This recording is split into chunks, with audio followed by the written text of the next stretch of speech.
हमारा कुछ नहीं, सब कुछ तुम्हारा। कमेटी वाले बड़े बाहर आए। कमेटी वालों ने कहा बाबा राम राम। बोले राम राम। बोले गांव में भागवत हो रही है। बाबा बोले तो हम क्या करें? बोले बाबा को सहयोग करो। बाबा बोले तुम्हें पता नहीं है कि परसों हमारी नातिन की फलदान जा रही है और तुम्हें भागवत की पड़ी। अब आप समझ लो मंदिर के अंदर तुम क्या कर रहे हो? ऐसे कल्याण नहीं हो सकता है।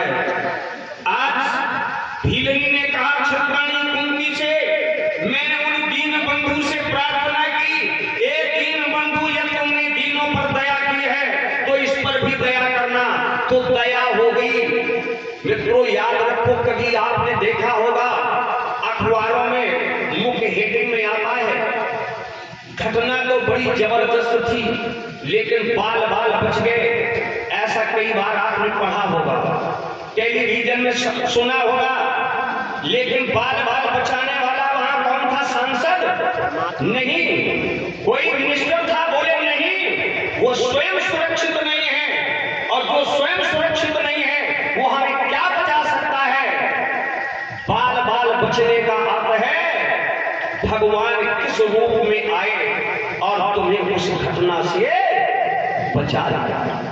बाल बाल बचे तो मित्रों उनकी जब दया होती है कोई समझ में नहीं पाता है।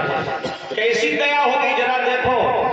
जिस दिशा में जाल पड़ा है जाने कितने कहां से चूहा आ गए, जिनकी अपार गिनती है, असीमित। और अच्छा सही बताना, जिनके घर में अगर 4-6 चूहा हैं तो शिकायतें आती हैं। कोई पेपर में थोड़ा छपवाएंगे आती, शिकायतें आती हैं। आज को कुतरने लगे, काय पहने दांत होते हैं, फन्नों पर चूहे टूट पड़े, गिन गिन कर वहीं काट डाले। एक दिशा साफ जहां कट्टर कुत्ता खड़े थे, कुत्तों पर चीते लपट पड़े, गिन गिन कर वहीं चाट डाले।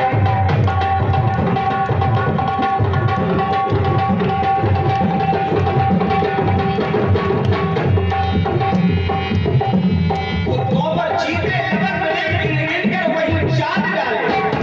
कुत्तों पर चीते लपट पड़े, गिन गिन कर वहीं चाट डाले।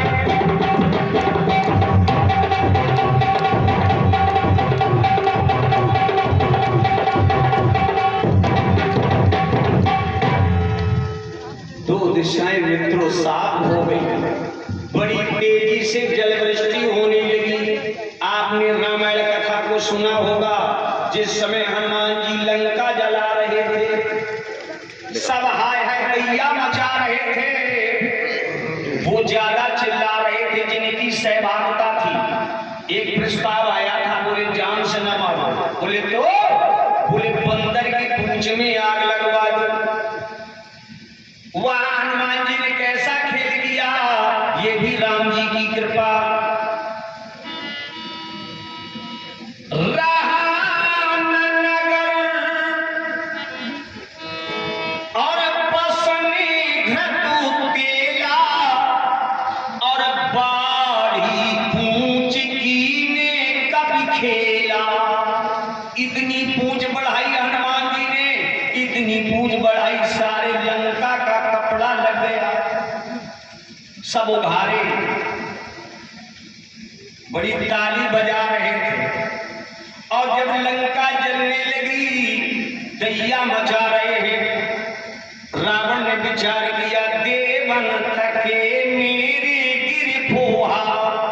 ऐसा रावण है चलत दशानन डोलत अवनी।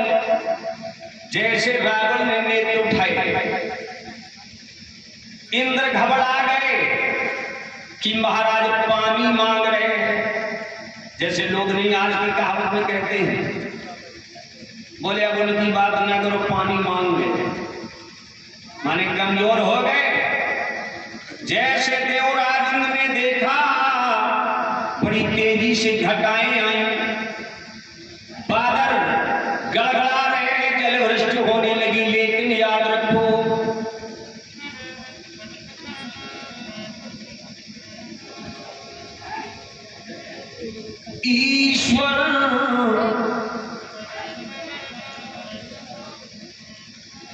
ईश्वर की माया और अद्भुत है, होनी का खेल निराला है। याद रखो, भगवान राम जब रूठे हैं तब कौन बचाने वाला है। बोले विधि विपरीत और भलाई नहीं, कितना भी प्रयास करो हुआ क्या। जिस समय अग्नि में जल पहुंचा तब फल विपरीत लगा फल में, और घी का सारा काम किया जल में, तब भूमि आग लगी जल में। ये प्रभाव, अगर प्रभु तुमसे कुपित हो गए, चाहे जितना बनाने का प्रयास करो मित्रों, पर नहीं सकता। इधर दिशाएं साफ हो रही हैं, बड़ी तेजी से जल वृष्टि हुई, आग शांत हुई। मौका मिला, योग उछल कूद कर निकल गई। कौन? वही भीलनी जो गर्दिश में फंसी थी, संकट में फंसी थी। यो उछल कूद कर निकल गई, यो जान बची बेचारी की। परिणाम क्या हुआ? बिजली टूटी मेरे पग पर, हो गई शिकार शिकारी।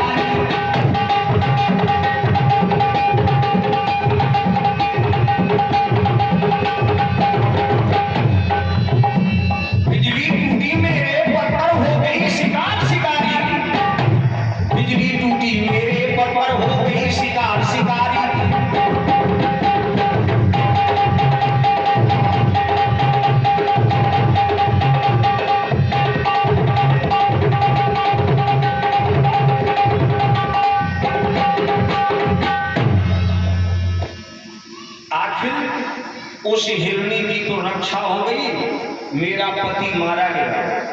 तब से मैं भटक गई। क्यों? जिया बिनु तेरे और नदी बिनु पानी, और तय सही नाथ पुरुष बिन नारी। मेरा सहारा छिन गया, मैं दर बदर की ठोकरें खा रही हूं। आज मैं भिक्षा मांगने आई हूं अपने बेटों के भरण पोषण के लिए। आज हिलनी और कुंती में वो संवाद चला, चलते चलते आज सायंकालीन बेला हो रही है। हिलनी ने कहा, बहन कुछ भिक्षा हो जाए, हमारी यहाँ से यात्रा हो जाए। कुंती ने विचार किया, शाम होने जा रही है, ये वो धूल बेला है, ये समय जाने का नहीं है। ये हमारी वो भारतीय मर्यादा थी मित्रों, लेकिन आज धीरे धीरे वो सिमटती चली जा रही है। ग्रामीण अंचल में फिर भी अगर कोई रिश्तेदार इस प्रकार से जाने का मन करता है तो गांव वाले भी कह देते, ना भैया आज रुक जाओ, सुबह चले जाना। लेकिन आप शहर में जाओ और शहर में आप 12:30 बजे और चाहे 1 बजे केवल आप ये कह दो कि हम जाना चाहते हैं, तो शायद कोई ये कहने वाला नहीं होगा सवेरे चले जाओ। आवाज ये जरूर आएगी कि हाँ भाई लास्ट वाली बस है, संकेत जाओ। मित्रों, ये हमारे भारतीय सभ्यता की ये पहचान नहीं है, ये हमारा पवित्र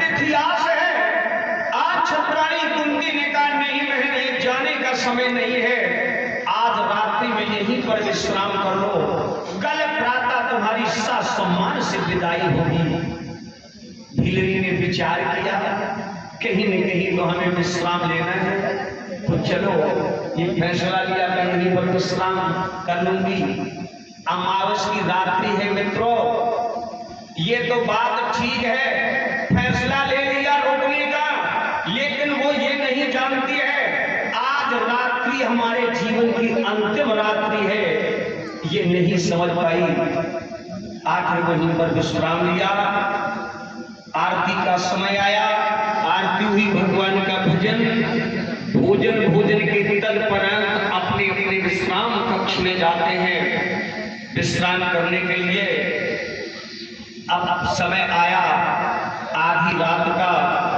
मित्रों बड़े सावधानी से समझ लो, जब जब घटनाओं को अंजाम दिया गया है, लगभग समय आधी रात का निश्चित किया गया। आप लोग विज्ञ हैं, समझने का प्रयास करते हैं, आप समझ लीजिए ये बात प्रमाणित है, शास्त्र मत है। ये आधी रात का देखा होगा आपने, बोले इंजन के पार्ट्स खोले गए, समय क्या था, बोले आधी रात का। लाही के गट्ठा झुल गए, बोले समय क्या था, आधी रात का। भैंस कोई चोर खोल ले गया, लगभग समय था आधी रात का, मध्य का समय था। अब जरा देखिए, जब मध्य की बात आई तो त्रेता में क्या हुआ, भगवान राम कब आए,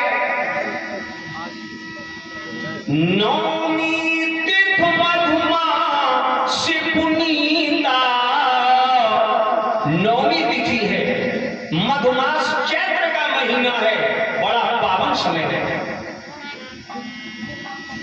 नौमी तिथ मधुमासी पुनीता, शुक्ल पक्षी आदि जीते हरे पीरा।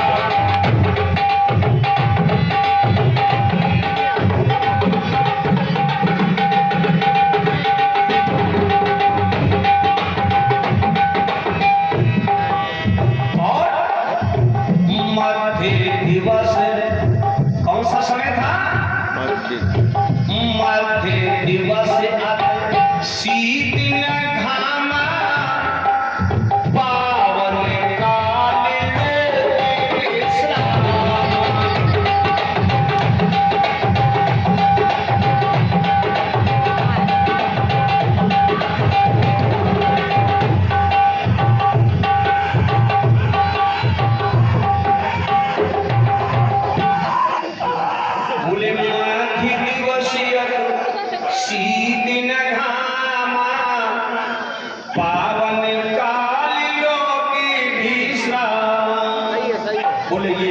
काल समय था। चलो ये त्रेता की घटना है मित्रों, कितना आनंद आ रहा है।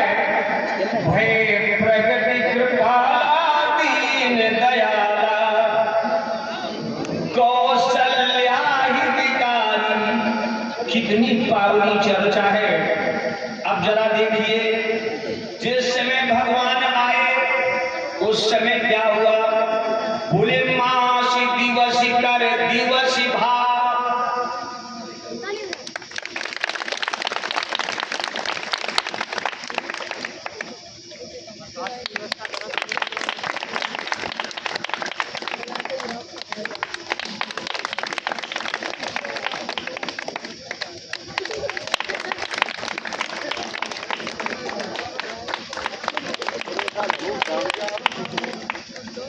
तो कल विदाई है।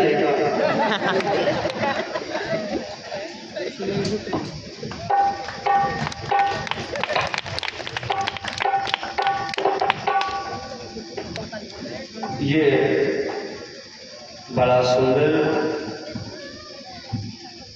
उत्साह का परिचय है, आप लोगों का उत्साह झलक रहा है। पुष्पों की हार से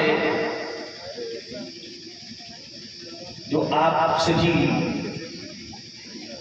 युवा समिति ने सम्मान किया है।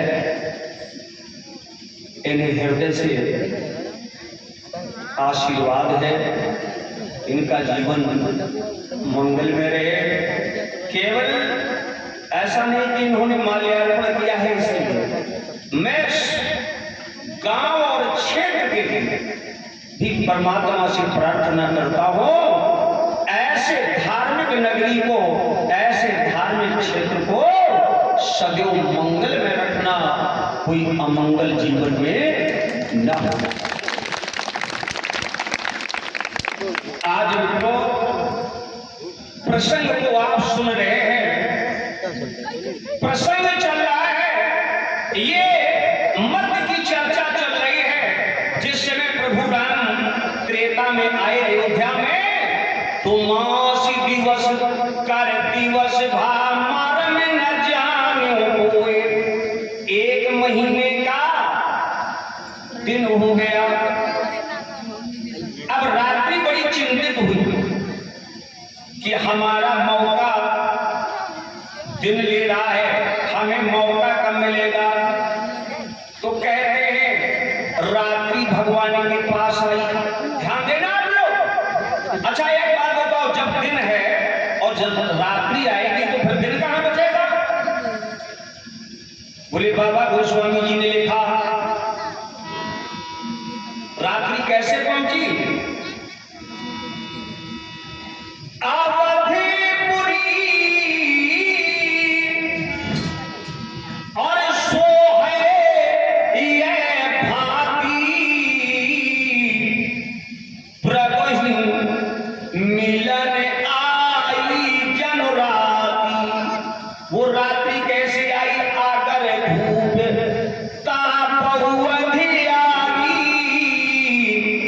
उसमें रात्रि सूक्ष्म रूप धारण करके भगवान के पास आई। ये भी मर्म किसी ने नहीं समझा। रात्रि ने निवेदन किया, प्रभु मेरे साथ अन्याय हो रहा है। 1 महीने से भगवान भास्कर आनंद ले रहे हैं, आपका दर्शन कर रहे हैं, प्रभु हमें समय कब मिलेगा। भगवान ने वादा किया, भादों की अष्टम तिथि कृष्ण पक्ष आधी रात। कौन समय रखा, आधी रात। डकैती पड़ी आधी रात, भगवान आए आधी रात। आधी रात को, और देखो जब पेट्रोल के दाम बढ़ते हैं तब आधी रात, घटते हैं तब आधी रात, नोटबंदी हुई थी तब आधी रात। आधी रात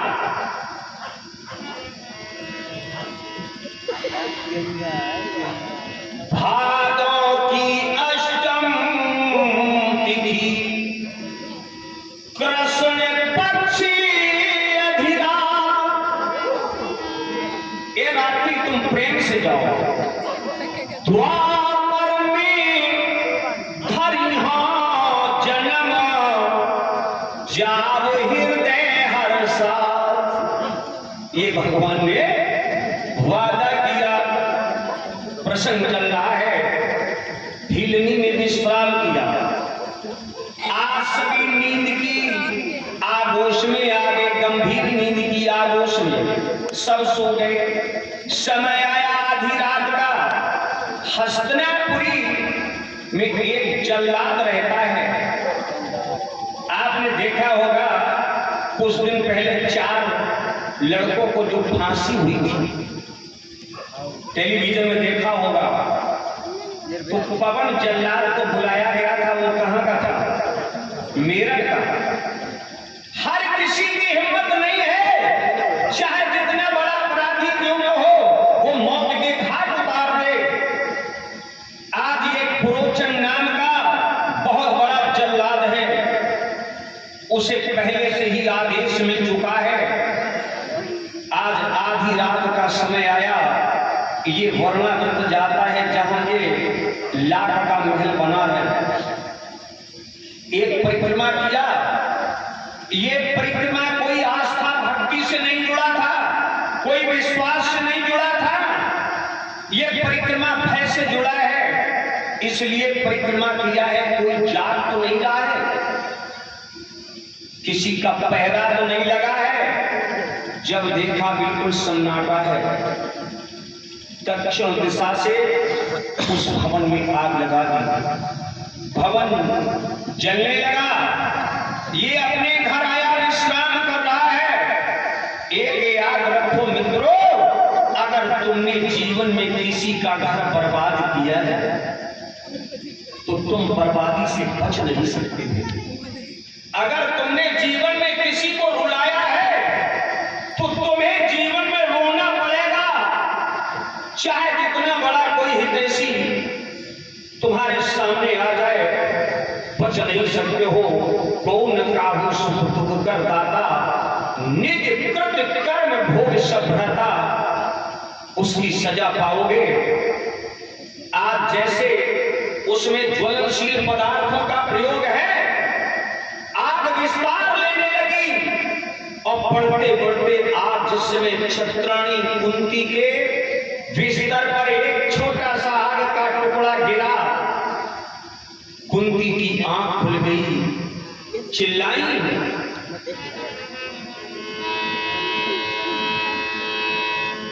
जब गर्म लाछा की फुहार कुंती के तन पर तनिक पड़ी और निद्रा से चौके छटपटाकर देवी बिस्तर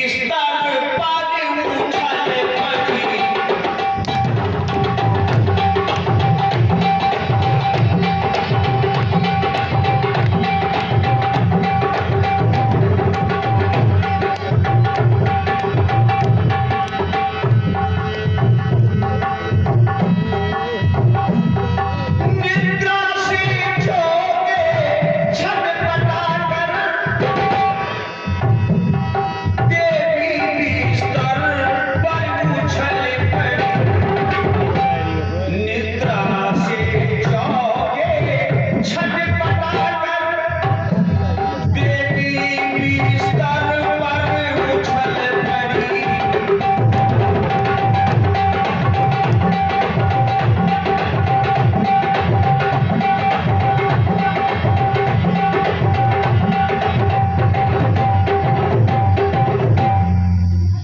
जैसे आज मैया कुंती की बिस्तर पर आग का टुकड़ा आया, आंख खुल गई। आग अपना उग्र रूप धारण किए है, आग बढ़ती चली जा रही है। कुंती मैया ने विचार किया, ये क्या हो रहा है? आग बढ़ती चली जा रही है और मेरे पांचों बेटा गंभीर नींद में सो रहे हैं। ये मां को चिंता हुई। बूढ़ी मैया ने आवाज आ गई, बेटा युधिष्ठिर, भीम अर्जुन नकुल सहदेव जागो। जैसे मां ने आवाज लगाई, चारों बेटा जागे। बेटों ने देखा आग बढ़ रही है, एक दूसरे को बुला रहे हैं कि चिल्लाई कुंती अर्जुन को,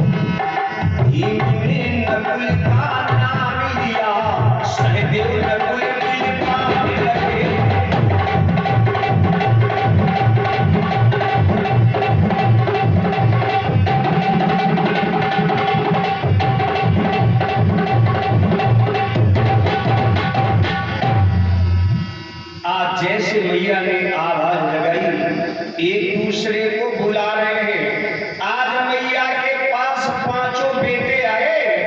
ये माँ का वात्सल्य है, ये माँ की ममता है, माँ का प्यार है अपने बेटों के लिए। अपने बेटों को बारी बारी से मां ने हृदय से लगाया और अग्निदेव से निवेदन किया, ए अग्निदेव, तुम्हारा रूप उग्र हो रहा है, तुम्हारा रूप बड़ा हो रहा है। ए अग्निदेव, आज मैं इन बेटों की मां हूं, ये मेरी नैतिक जिम्मेदारी है। ये अग्निदेव, जीवन में कभी भी मैंने किसी के साथ अन्याय किया हो, मैंने किसी बेटे के साथ अन्याय किया हो, तो ये अग्निदेव, ये सजा मुझे दे देना, अन्यथा ये सजा हमें नहीं, संसार में किसी माँ को सजा मत देना जिस माँ ने अपने बेटे का लालन पालन किया है। उस माँ के सामने यदि बेटे की मौत होती है, शायद है उस माँ के हृदय में कितना चित्कार होता है, इसकी कोई कल्पना नहीं कर सकता है। ये अग्निदेव, बचाओ बचाओ मेरे बेटों को सुरक्षित करना। मैंने जीवन में इतिहास मेरा है, मैंने किसी के साथ अन्याय नहीं किया है। उसके बाद भी बेटों से कहा, बेटा, मैंने अग्निदेव से निवेदन तो किया है, लेकिन इनके इच्छा पर निर्भर करता है। चलो एक बार द्वारकाधीश गोविंद को बुला लेते हैं। कहा है गोविंद? बोले यमुना के किनारे पारे नंदो के दुलारे प्यारे।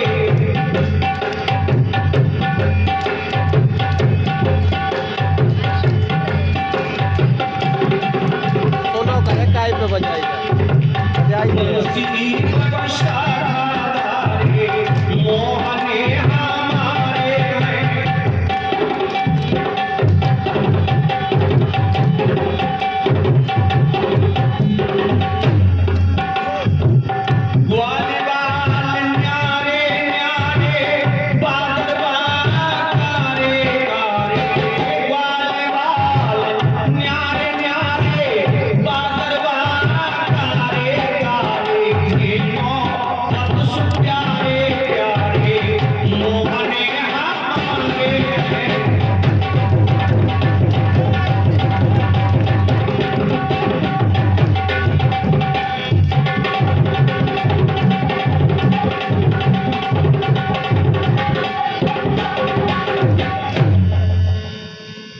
यमुना के किनारे बारे नंद के दुलारे प्यारे।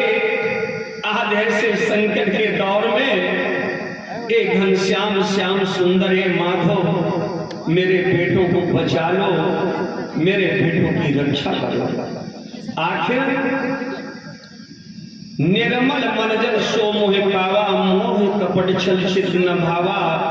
समर्पित होकर जैसे मैया कुंती ने ये प्रार्थना की है, भगवान का संदेश आ गया।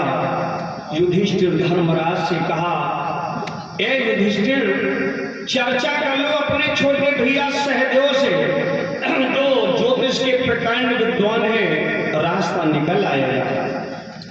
चर्चा की, ज्योतिष के विद्वान है, कहा भैया ये जो सामने खंभा दिखाई पड़ रहा है, यदि भैया भीम अपनी गदा से इस खंभे को ढहा दे, गिरा दे, तो बाहर जाने के लिए रास्ता है। युधिष्ठिर धर्मराज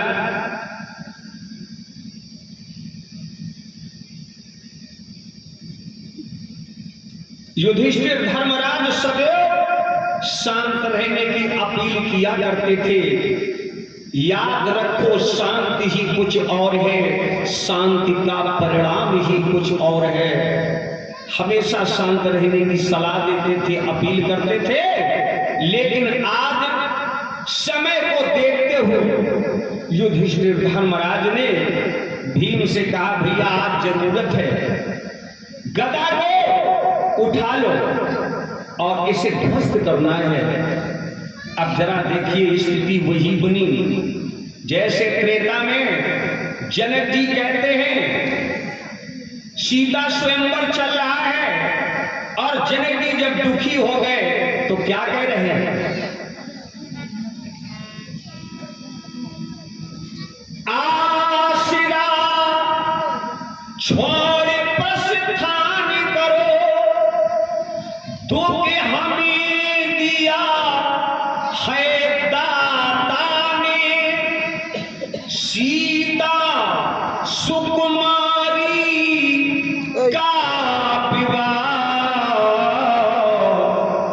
लिखा ही नहीं विधाता ने। जो मैंने प्रतिज्ञा की थी तजहु आस निज निज गृह जाहू और लिखा न विद वैदेही विवाहु। ये घोषणा की, लक्ष्मण जी को बुरा नहीं लगा, ये इनकी व्यक्तिगत बात है, लेकिन जिस समय सार्वजनिक